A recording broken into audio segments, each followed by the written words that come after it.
Assalamualaikum warahmatullahi wabarakatuh. Nama diberi Nur Syahidah binti Syafi'i. Nama matrik 10 DPM 19F 2027. Hari ini saya dan rakan-rakan akan membentangkan tajuk menuntut ilmu merupakan kewajipan kepada seluruh umat Islam. Okey, pengenalan untuk tajuk ini. Allah SWT mengangkat martabat orang berilmu serta diletakkan di tempat yang tinggi. Maka dengan ilmu jugalah seseorang itu dipandang tinggi dan dihormati. Di sini Allah telah menerangkan melalui beberapa firman-Nya, iaitu yang pertama, diangkat darjatnya. Bismillahirrahmanirrahim. Ya ayyuhallazina amanu iza qila lakum tafassahu fil majalisi fafsahu yafsahillahu lakum wa iza qila syuzu fanshuzu yarfa illahu allazina amanu minkum wallazina utul ilma darajat wallahu bima ta'maluna kabir. Daripada surah Al-Mujadilah ayat 11. Yang bermaksud Allah mengangkat beberapa darjat orang-orang yang beriman dan orang-orang yang diberi ilmu pengetahuan. Yang kedua, ilmu dapat membezakan taraf di kalangan manusia. Surah Az-Zumar ayat 9. Amman huwa qanitu ana al-laili sajida wa qa'iman yahsarul akhirata wa yarju rahmata rabbih.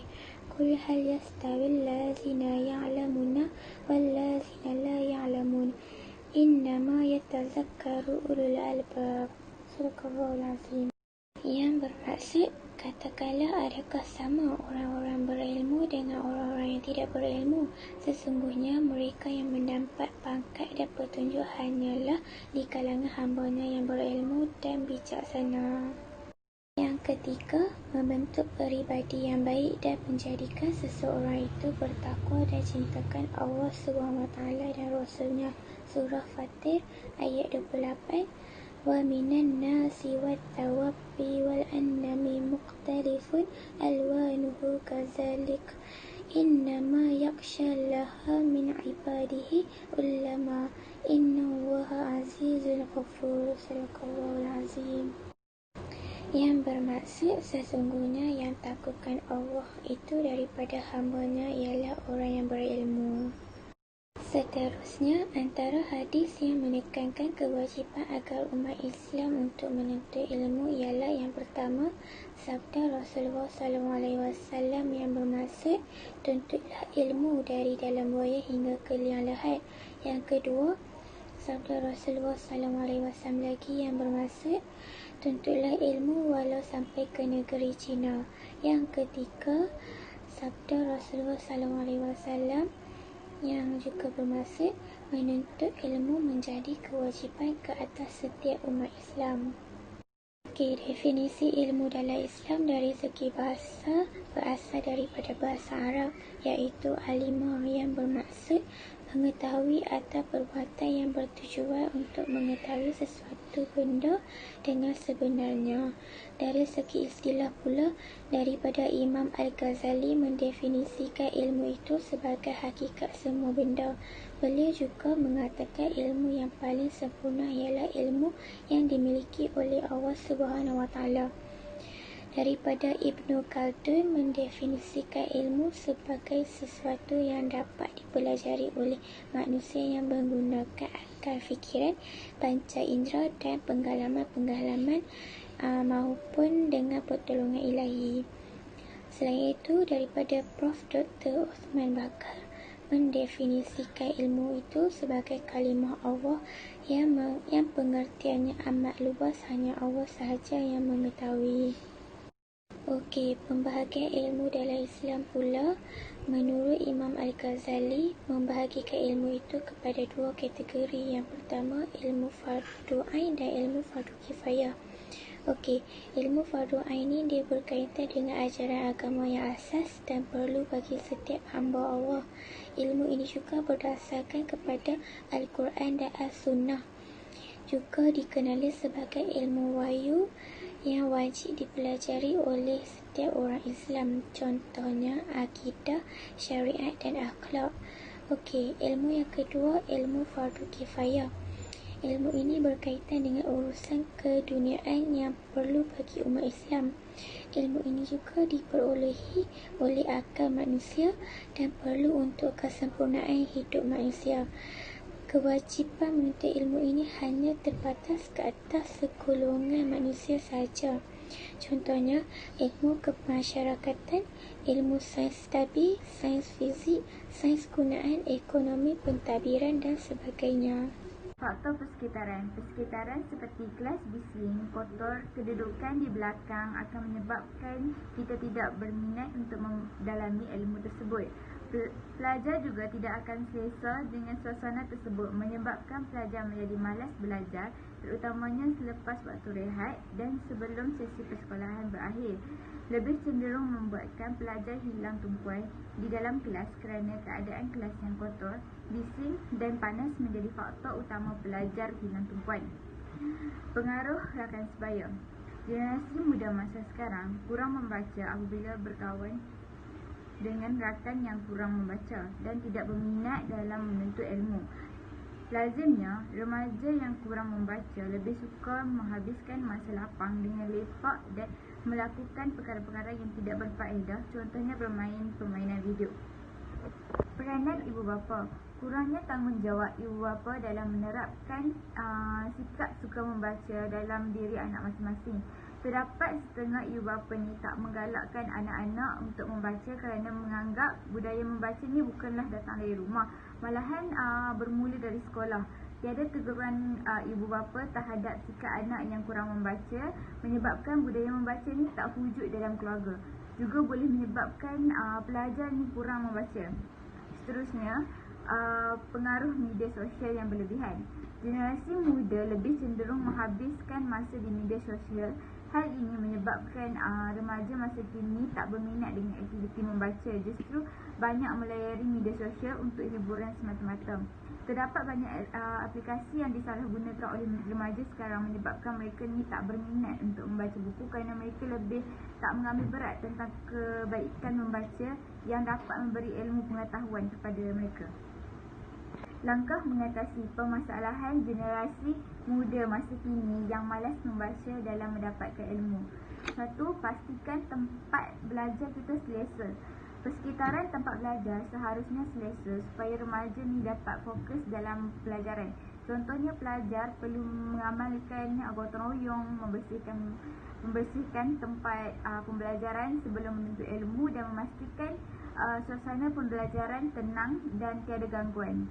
Seterusnya, pemilihan rakan sebaya. Pemilihan rakan sebaya juga penting bagi mengelakkan diri daripada terpengaruh dengan aktiviti yang tidak berfaedah.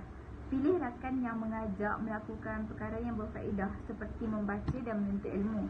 Pemilihan rakan sangat penting kerana mereka mudah memberi pengaruh kepada remaja sama ada melakukan kebaikan ataupun keburukan. Justru itu kita perlulah rajin membaca buku supaya dapat memberi contoh dan teladan yang baik kepada rakan sebaya kita. Galakkan dari ibu bapa. Ibu bapa ni perlu memainkan peranan yang penting untuk menarik minat anak-anak untuk membaca. Contohnya, ibu bapa ni boleh menggalakkan mereka membaca dengan membeli buku-buku kepada anak-anak. Selain itu, ibu bapa ni juga perlu memberi teguran sekiranya anak-anak ni tak mengamalkan aktiviti membaca. Ibu bapa juga perlu menunjukkan teladan yang baik sejak dari mereka kecil. Bab kata pepatah, melentur buluh biarlah dari rebungnya. Seterusnya, menggunakan media sosial dengan perkara yang berfaedah. Generasi kini perlu menggunakan media sosial dengan perkara yang berfaedah. Contohnya, mencari maklumat mengenai pembelajaran yang berfaedah kerana media sosial ni dapat digunakan ke arah kebaikan dan keburukan. Banyak kebaikan yang dapat kita perolehi dari media sosial, contohnya perkongsian ilmu yang memberi banyak manfaat berbanding menggunakan media sosial ke arah hiburan. Assalamualaikum warahmatullahi wabarakatuh. Nama saya Nur Izi Syamsul Bakari, nombor matrik 10 DPM 19F2001. Hari ini saya akan menghuraikan kepentingan dan adab-adab pelajar dalam menuntut ilmu. Tuntutlah ilmu dari buayan hingga ke liang lahat, dan ilmu adalah jabatan hidup. Itu adalah dua kata-kata yang membuktikan ilmu ini sangat penting dalam hidup manusia. Dalam zaman ini, jika seseorang tidak mempunyai ilmu, mereka akan ketinggalan dan akan mengalami kesusahan dalam kehidupan. Untuk memperoleh serta mendalami ilmu, kita perlu berusaha dengan gigih kerana ilmu tidak datang dengan sendiri. Jadi, kepentingan pertama membolehkan kita memperoleh peluang kejayaan dengan lebih baik.